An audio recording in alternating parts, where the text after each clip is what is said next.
2021 ते 2025 या कालावधीत दुप्पट परताव्याचे आमिष दाखवत पोलीस, शासकीय कर्मचारी आणि सर्वसामान्य नागरिकांसह 300हून अधिक जणांची 500 कोटी रुपयांपेक्षा जास्त रकमेची फसवणूक झाल्याचा प्रकरण समोर आलं आहे। या प्रकरणात मुख्य आरोपी रवी महाशेठ हा नेपाळ मार्गे दुबईला फरार झाला असून त्याच्यासह 7 जणांविरोधात बदलापूर पोलीस ठाण्यात गुन्हा दाखल आहे। दरम्यान आरोपीची बहीण किरण दुबे आणि मेहुणे अमरकांत दुबे यांनी आपण केवळ नातेवाईक असून गुन्ह्यात प्रत्यक्ष सहभाग नसल्याचा दावा करत अटकपूर्व जामिनासाठी अर्ज केला आहे। मात्र या दोघांनी गुंतवणूकदारांकडून पैसे गोळा करून हवाला आणि क्रिप्टोकरन्सीच्या माध्यमातून मुख्य आरोपीपर्यंत ते पैसे पोहोचवल्याचा गंभीर आरोप सरकारी पक्षाने न्यायालयात केला।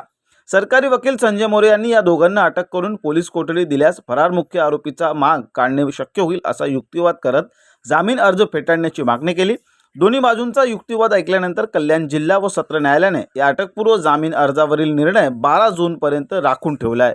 तर रवी महासेठ आणि महाटक त्याची पूर्ण फॅमिली या सगळ्यांनी खूप चालाखीने 2021 ते 2026 या कालावधीमध्ये वेगवेगळे प्रोजेक्ट आणि प्लॅन आणून कधी गेमिंगचा, कधी क्रिप्टोकरन्सीचा, कधी फॉरेक्सचा जवळपास 400-500 करोडचा स्कॅम केलेला आहे।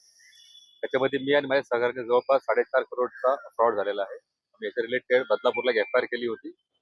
तर त्याचे सह आरोपी आहेत, त्याची बहीण किरण दुबे आणि दाजी अमरकांत दुबे हे इथं आज बेलसाठी आले होते अटक करण्यासाठी। आम्ही तिथे त्याचा विरोध करायला आलो होतो, त्याचा विरोध केलेला आहे। रवी महासेठनी देशभरात जवळपास 500च्या आसपास करोड एवढा मोठा घोटाळा केलेला आहे आणि हा सगळा पैसा थ्रू द हवाला दुबईला नेलेला आहे। महासेठ हा एक ऑनलाईन प्लॅन चालवायचा फॉरेक्स रिलेटेड। तिथे तो आपल्याला आपल्या गुंतवणुकीवर महिन्याला 5 ते 6% दर महिना परतावा द्यायचा। लोकांना पहिले पैसे आले, लोकांना पैसे आले, लोकांनी प्रमोशन केलं। असं करता करता तो पैसे घ्यायचा थ्रू द USDT। नंतर लोकांना पैसे बंद झाले आणि असं करता करता त्यांनी जवळपास 500 करोडचा घोटाळा केलेला आहे। बरोबर काय मागणी आहे? जे आमची अमाऊंट आहे 4.5 करोडची, लोकांचे कष्टाचे पैसे आहेत, खरेदीचे पैसे आहेत, ते आम्हाला परत मिळाले। जवळपास आमच्या टीममध्ये 500च्या आसपास लोक आहेत। देशभरामध्ये जवळपास एक पूर्ण महाराष्ट्रभरात आहे। मुंबई आहे, ठाणा आहे, पुणे आहे, कल्याण आहे, संभाजीनगर आहे, काही गोव्याचे आहेत, काही आउट ऑफ महाराष्ट्र पण आहेत। तुम्ही कुठे राहता? मी खोपोलीला पहिली FIR कुठे नोंद झाली? पहिली झाली होती याच्या नागेस हैदराबादला 2025 मध्ये फेब्रुवारी। त्याच्यानंतर झाली कस्तुरबा बोरिवलीला, त्यानंतर मलाडला, त्यानंतर काशेगाव, मीरा भाईंदरला। आपली FIR आहे ती 5वी FIR आहे आतापर्यंत।